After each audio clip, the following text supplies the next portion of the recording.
ዓለም ተደናግጧል። ከምንኖርበት ምድር በታች ሌላ ከተማ መገኘቱ ተሰምቷል። ይህ የልብ ወለድ ታሪክ አይደለም፣ ዓለም የደበቀችን ትልቁ ሚስጥር እንጂ። እንደ አውሮፓውያኑ የዘመን ቀመር በ1963 አንድ ሰው በቤቱ ውስጥ ባደረገው ቀላል ጥገና የሰው ልጅ ታሪክ ካስመዘገባቸው እጅግ አስገራሚና ሚስጥራዊ ስራዎች ውስጥ አንዱን አገኘ። ከምድር በታች 18 ፎቅ ዝቅ የሚል 20,000 ሰዎችን መያዝ የሚችል ግዙፍ ከተማ ዛሬ እስካሁን ድረስ በዝርዝር ያልተወራለትንና ለብዙ ጥያቄዎች መልስ ያጣውን ከምድር በታች ያለውን ከተማ አስገራሚ እውነታ ይዘንላችሁ ቀርበናል። እስከ ፕሮግራማችን ፍጻሜ ድረስ አብራችሁን ቆዩ።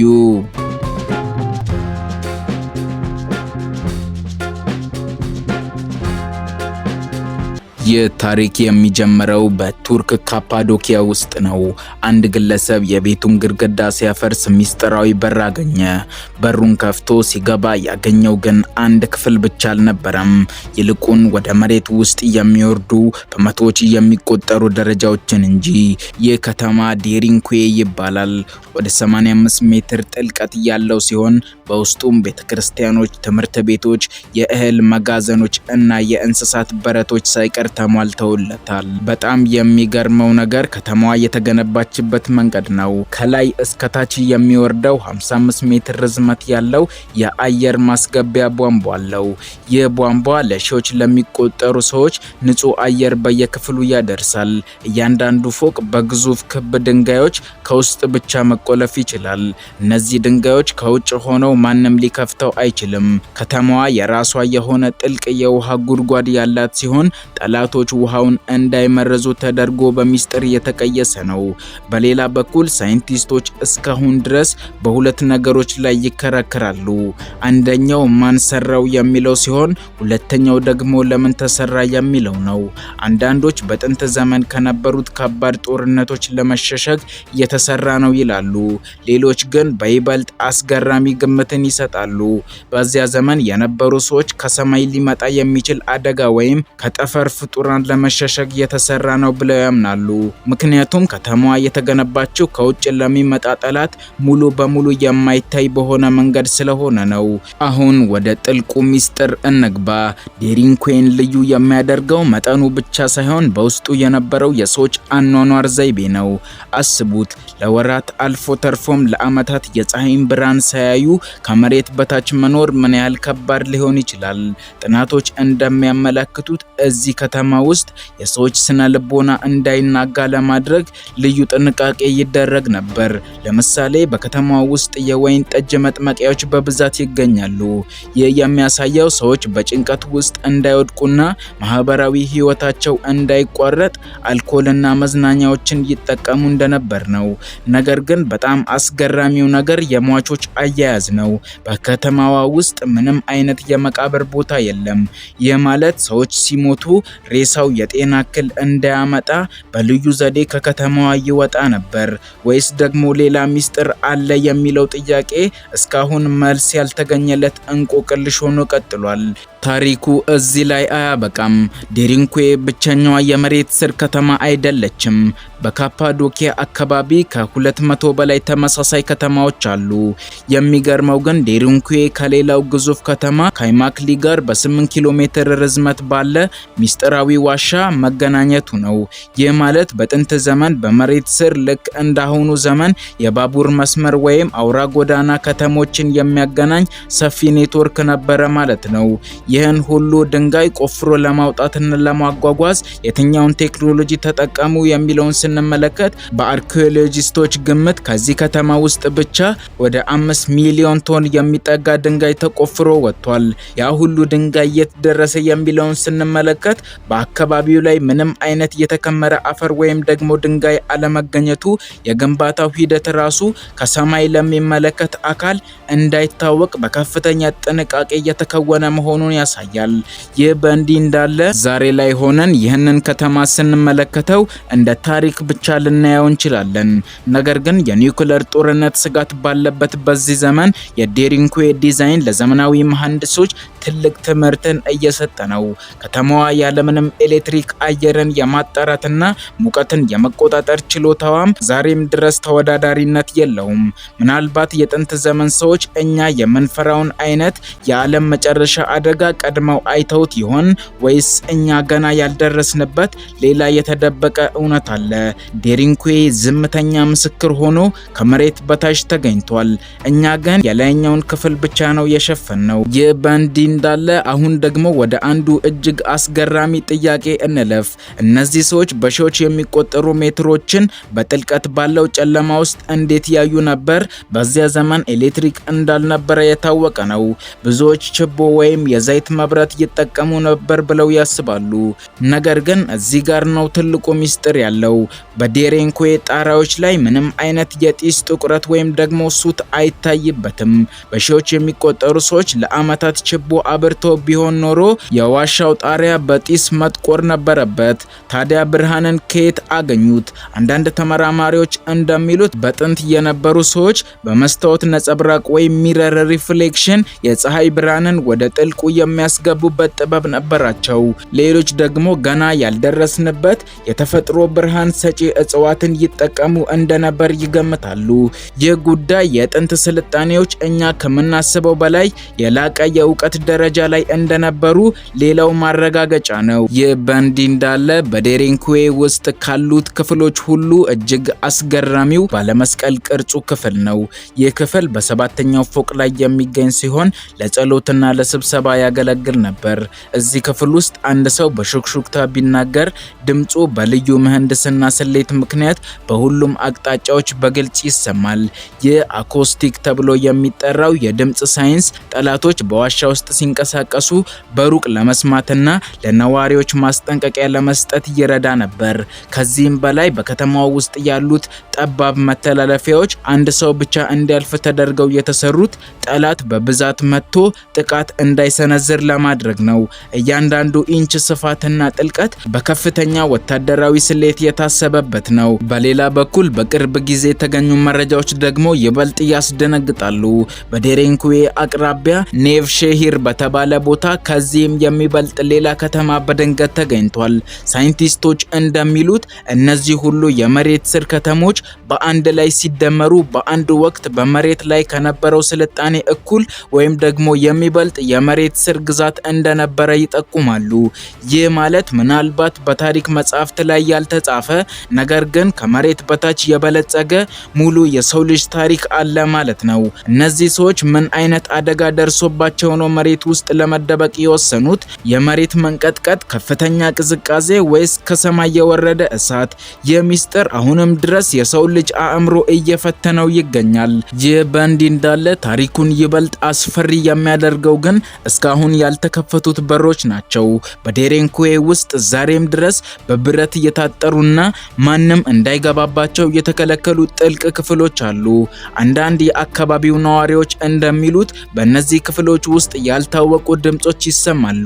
አርኪኦሎጂስቶች እንደሚገምቱት እነዚህ ክፍሎች የከተማዋ የመቆርቆሪያ ማዕከላት ሳይሆኑ አይቀሩም ብለው ይናገራሉ። ነገር ግን አንድ ትልቅ ጥያቄ ይነሳል።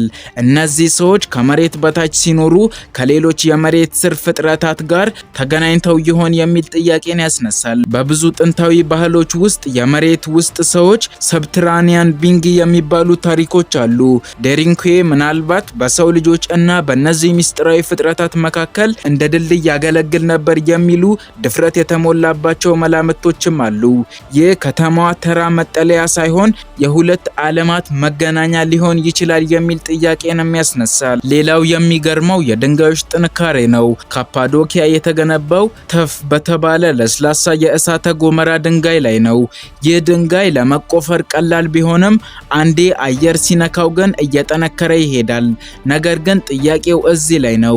እንዲህ ያለ ግዙፍ ከተማ ሲቆፈር የመደምሰስ አደጋ ወይም ደግሞ ኬቭ ኢን እንዴት አልደረሰበትም? በዘመናዊው ምህንድስና እንዲህ ያለ ጥልቅ ጉድጓድ ሲቆፈር ከፍተኛ የድጋፍ ምሰሶዎች ያስፈልጉታል። በዴሪንኩዌ ውስጥ ግን ተፈጥሯዊ ድንጋይ ራሱ እንደ ምሰሶ እንዲያገለግል ተደርጎ በከፍተኛ የሂሳብ ስሌት ተቀርጿል። ይህ ማለት የከተማዋ ፈጣሪዎች ስለ ጂኦሎጂ እና ስለ ድንጋይ ክብደት ስርጭት የነበራቸው እውቀት ዛሬ ካለን የዩኒቨርሲቲ ትምህርት ጋር የሚመጣጠን እንደነበር ነው። በሌላ በኩል በጨለማ ውስጥ ስትኖሩ ቀንና ሌሊትን እንዴት ትለያላችሁ? ሰዓትንስ እንዴት ታውቃላችሁ? የሚል ጥያቄን በከፍተኛ መልኩ አስነስቷል። ፀሐይ በማይታይበት ቦታ የሰው ልጅ የሰውነት ሰዓት ይዛባል። በዴሬንኩዌ ውስጥ ግን ሰዎች ለዓመታት ጤናቸው ሳይጓደል መኖር ችለዋል። አንዳንድ ተመራማሪዎች በከተማው ውስጥ የውሃ ሰዓቶች ወይም የከዋክብትን እንቅስቃሴ ከመሬት በታች ሆኖ ለመከታተል የሚያስችሉ ረቂቅ ቀዳዳዎች ሳይኖሩ አይቀርም ይላሉ። ይህ ካልሆነ ግን በሺዎች የሚቆጠሩ ሰዎች በስርዓት እንዲመገቡ፣ እንዲተኙና ስራቸውን እንዲያከናውኑ ማድረግ የማይቻል ነበር። ዴሬንኩዌ ዝም ብሎ ዋሻ ሳይሆን በትክክለኛ ሰዓትና መርሃ ግብር የሚመራ ታላቅ ማሽን ይመስላል። በሌላ በኩል በዴሬንኩዌ ግድግዳዎች ላይ አልፎ አልፎ የሚታዩ እንግዳ ምልክቶች አሉ። እነዚህ ምልክቶች እንደ ሌሎቹ ጥንታዊ ዋሻዎች ስዕላዊ መግለጫዎች አይደሉም። ይልቁን የተወሰኑ አቅጣጫዎችንና የክፍሎችን አገልግሎት የሚጠቁሙ የጂኦሜትሪ ቅርጾች ናቸው። አንዳንድ የታሪክ ተመራማሪዎች እንደሚሉት እነዚህ ምልክቶች በከተማዋ ውስጥ ለሚኖሩ ሰዎች ብቻ የሚረዱ ሚስጥራዊ ኮዶች ነበሩ። አንድ የውጭ ወረራ ከተማዋን ሰብሮ ቢገባ እንኳ የትኛው መንገድ ወደ የትኛው መውጫ፣ የትኛው ደግሞ ወደ ገደል ወይም ወደ ወጥመድ እንደሚወስድ እንዳይታወቅ ተደርጎ የተደፈነ ነው። ይህ ማለት ከተማዋ የራሷ የሆነ የመሬት ስር ካርታ ነበራት ማለት ነው።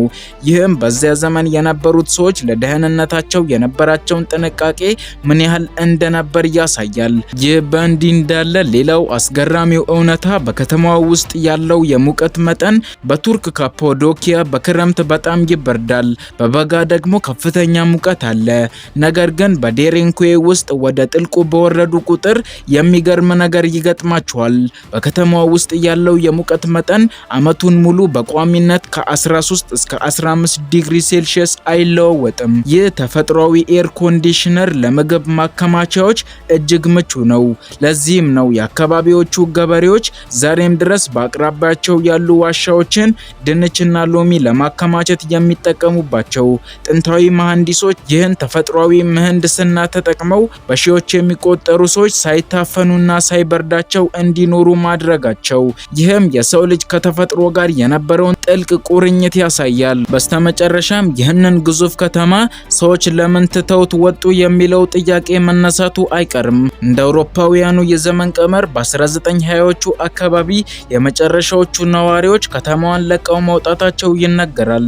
ነገር ግን በከተማዋ ዝቅተኛ ክፍሎች ላይ የሚታዩ የውሃ ምልክቶች ሌላ ታሪክን ይናገራሉ። አንዳንዶች እንደሚሉት በታሪክ ውስጥ የተከሰቱ ከፍተኛ የጎርፍ አደጋዎች ከተማዋን ለተወሰነ ጊዜ ሳይሞላት አልቀረም ብለው ይናገራሉ። ይህ ደግሞ የመሬት ስር ህይወት ምን ያህል ተጋላጭ እንደሆነ ያሳያል። ዛሬ ዴሬንኩዌ የሰው ልጅ ታሪክ ትልቅ ምስክር ሆኖ ቢቆምም ገና ያልተገለጠው የጥልቁ ክፍል ግን ብዙዎችን ያስፈራል። ምናልባትም ወደፊት በሚደረጉ ጥናቶች ከዴሬንኩዌ በታች ሌላ ይበልጥ የሰለጠነ ሚስጥራዊ ከተማ ሊገኝ ይችላል። ይህ በእንዲህ እንዳለ አሁን ደግሞ ወደ ከተማዋ አስፈሪ ገጽታ እንለፍ። ዴሬንኩዌ መጠለያ ብቻ አልነበረችም፣ ገዳይ ወጥመድም ጭምር እንጂ። በጠባቦቹ መተላለፊያ መንገዶች ላይ በድንገት ጥልቅ ገደል የሚከፈቱ የድብቅ ወጥመድ ጉድጓዶች ተገኝተዋል። ጠላት በጨለማው ውስጥ መንገዱን ሳያውቅ ዘልቆ ቢገባ እግሩን የት እንደሚያርፍ ማወቅ አይችልም። እነዚህ ጉድጓዶች በብልሃት ተሸፍነው የሚቆዩ ሲሆን ነዋሪዎቹ ግን በየትኛው አቅጣጫ መሄድ እንዳለባቸው የሚያውቁባቸው ሚስጥራዊ ምልክቶች ነበሯቸው። በተጨማሪም ከላይኛው ፎቅ ሆኖ የሚወረወረው ፍላጻ ወይም ደግሞ የሚፈስ ትኩስ ዘይት ጠላትን ለማጥቃት በሚያስችል መልኩ በጣራዎች ላይ ትናንሽ ቀዳዳዎች ተበሳስተዋል። ይህ የሚያሳየው ከተማዋን የገነቡት ሰዎች ስለ ሳይኮሎጂ ዋርፌር ወይም ደግሞ ስለ ስነ ልቦና ጦርነት ከፍተኛ እውቀት እንደነበራቸው ነው። ጠላት ወደ ውስጥ በገባ ቁጥር ፍርሃት እንዲነግስበት ተደርጎ የተቀረጸውም ለዚህ ነው። ይህ በእንዲህ እንዳለ በሺዎች የሚቆጠሩ ሰዎች እንኳ ለአንድ ወር እንኳ ከመሬት በታች ቢኖሩ ትልቁ ፈተና የቆሻሻ አወጋገድ ነው። ዴሬንኩዌ ግን ለዚህ መፍትሄ ነበረው። በከተማዋ ውስጥ እጅግ ጥልቅ የሆኑ የቆሻሻ ማጠራቀሚያ ጉድጓዶች ተቆፍረውለታል። እነዚህ ጉድጓዶች ከነዋሪዎቹ መኖሪያ ክፍሎችና ከውሃ ምንጮች ጋር እጅግ ርቀው የሚገኙ ሲሆን ሽታው ወደ ላይ እንዳይወጣ በልዩ ዘዴ የታፈኑ ናቸው። እንዲሁም የእንስሳት በረቶች ከመውጫ በሮች አቅራቢያ እንዲሆኑ ተደርጓል። ይህም የእንስሳት ሽታና ቆሻሻ በቀላሉ እንዲወገድ ይረዳል። ይህ አይነቱ የንጽህና አጠባበቅ ስልት በዛ ዘመን የነበሩ ሰዎች ስለ ንጽህናና ስለ በሽታ አጠባበቅ ያላቸውና የነበራቸው ግንዛቤ ትልቅ መሆኑን ያሳያል። ይህ በእንዲህ እንዳለ በጣም የሚገርመው ግኝት ግን የመሬት መንቀጥቀጥ ወይም ደግሞ የጠላት እርምጃ አስቀድሞ የማወቅ ጥበብ ነው። በከተማዋ ውስጥ በተለያዩ ቦታዎች ላይ ትናንሽ የሸክላ ሳህኖች ወይም ደግሞ የውሃ ገንዳዎች ተቀምጠው ይገኛሉ። ተመራማሪዎች እንደሚሉት እነዚህ ገንዳዎች እንደ ጥንታዊ ራዳር ያገለግሉ ነበር። በመሬት ላይ ከፍተኛ ሰራዊት ሲንቀሳቀስ ወይም ደግሞ የመሬት መንቀጥቀጥ ሊከሰት ሲል በውሃው ላይ የሚፈጠረው ንዝረት ለነዋሪዎቹ ቅድመ ማስጠንቀቂያ ይሰጣል። ይህም የከተማዋ ነዋሪዎች ከመሬት በላይ ያለውን እንቅስቃሴ ሳይመለከቱ እንዲቆጣጠሩ ያስችላቸዋል። ይህ ቴክኖሎጂ ዛሬ እኛ የምንጠቀምባቸው የሴስሚክ መከላከያዎች ቀደምት ቅርጽ ይመስላል። ይህ በእንዲህ እንዳለ በሺዎች የሚቆጠሩ ሰዎች በ18 ፎቆች ተከፋፍለው ሲኖሩ አንዱ ፎቅ ከሌላው ጋር እንዴት ይግባባ ነበር? በዚያ ዘመን ስልክም ሆነ ኢንተርኔት አልነበረም። ነገር ግን መሐንዲሶች አስገራሚ መፍትሄ ነበራቸው። በከተማዋ ውስጥ ካሉት የአየር መተላለፊያ ቧንቧዎች ጎን ለጎን ትናንሽ የመገናኛ ቀዳዳዎች ቆፍረዋል። እነዚህ ቀዳዳዎች ድምፅን ሳያዛቡ ከታችኛው ፎቅ ወደ ላይኛው ፎቅ ለማድረስ በሚያስችል መልኩ የተጠላለፉ ናቸው። ይህም በአንድ ፎቅ ላይ የሚከሰት አደጋ ወይም ትዕዛዝ በደቂቃዎች ለመላው ከተማ ነዋሪዎች እንዲደርስ ያስችለዋል። ይህም የድምፅ መተላለፊያ ዘዴ ጥንታዊው የሰው ልጅ የመረጃ ፍሰትን ወይም ኢንፎርሜሽን ፍሎ ምን ያህል በቁም ነገር ይመለከተው እንደነበር ሌላው ማረጋገጫ ነው። ዴሬንኩዌ በድንጋይ ውስጥ የተፈጠረ ስማርት ሲቲ ነበር ቢባልም ማጋነን አይሆንም። በሌላ በኩል ፀሐይ በሌለበት ቦታ በሽታ የመሰራጨት እድሉ ከፍተኛ ነው። በተለይም ደግሞ የቫይታሚን ዲ እጥረትና የቆዳ በሽታዎች ፈታኝ ሊሆኑ ይችላሉ። ይሁን እንጂ በቁፋሮ ወቅት የተገኙ አንዳንድ ማሰሮችና ቅሪተ አካላት ሰዎች ለጤናቸው ልዩ ትኩረትን ይሰጡ እንደነበር ያሳያሉ። በተለያዩ ክፍሎች ውስጥ የተለያዩ እጽዋትና ማዕድናት ተቀምጠው ተገኝተዋል። እነዚህም እንደ መድኃኒት ያገለግሉ ነበር። አንዳንድ ተመራማሪዎች እንደሚገምቱት ነዋሪዎች ከመሬት በታች የሚበቅሉ ፈንገሶችን እና በጨለማ ውስጥ ሊያድጉ የሚችሉ እጽዋትን ለምግብነትና ለጤና መጠበቂያነት ይጠቀሙ ነበር። ይህ ጥንታዊ ባዮቴክኖሎጂ በዚያ አስቸጋሪ ሁኔታ ውስጥ የሰዎችን እድሜ ለማራዘም ትልቅ ሚና ተጫውቷል። በሌላ በኩል አሁን ደግሞ ወደ መጨረሻውና እጅግ አነጋጋሪው ነጥብ እንለፍ። አንዳንድ የአልተርኔቲቭ ሂስትሪ ተመራማሪዎች ዴሬንኩዌ የተሰራው ከመሬት በታች ጠላቶችን ለመሸሸግ ብቻ ሳይሆን ከሰማይ ለሚመጣ ጥቃትም ነው ብለው ያምናሉ። በአካባቢው የሚገኙ አንዳንድ ጥንታዊ ስዕሎች ከሰማይ የወረዱ ሰረገላዎችን ይገልጻሉ። ምናልባት ዴሬንኩዌ ከከፍተኛ የጨረር አደጋ ወይም ደግሞ ከጠፈር ፍጡራን ጥቃት ለመከላከል የተሰራ ባንከር ይሆን የሚል ጥያቄን ያስነሳል። ከተማዋ ሙሉ በሙሉ ከመሬት በታች መሸሸጓና ከላይ ሲታይ ምንም አይነት ምልክት አለመኖሩ ግንበኞቹ ከላይ ለሚመለከት አካል እንዳይታዩ ከፍተኛ ጥረት ማድረጋቸውን ያሳያል። ይህ ግምት ሳይንሳዊ ማስረጃ ባይኖረውም የከተማዋ ውስብስብነት ግን ሰው ብቻውን የሰራው ነው የሚለው ጥያቄ ሁልጊዜም እንዲነሳ ያደርጋል። በሌላ በኩል ዴሬንኩዌን ስንመረምር የምናገኘው ትልቁ እውነት የሰው ልጅ እውቀትና ብልሃት ገደብ የሌለው እንደሆነ ነው። ይህ ከተማ የፍርሃት ውጤት ሳይሆን የተስፋና የመትረፍ ጥበብ ውጤት ነው። ዛሬ በዚህ ቪዲዮ ስለ ዴሬንኩዌ ያቀረብኩላችሁ ተከታታይ ዘገባ ይህንን ይመስላል። ነገር ግን የዓለማችን ሚስጥራት ገና አያልቁም። በየጊዜው ወቅታዊ መረጃ እንዲደርሳችሁ ቻናላችንን ሰብስክራይብ ማድረግ እንዲሁም ላይክ ማድረግ አትዘንጉ እያልኩኝ መልካም ጊዜ ይሁንላችሁ።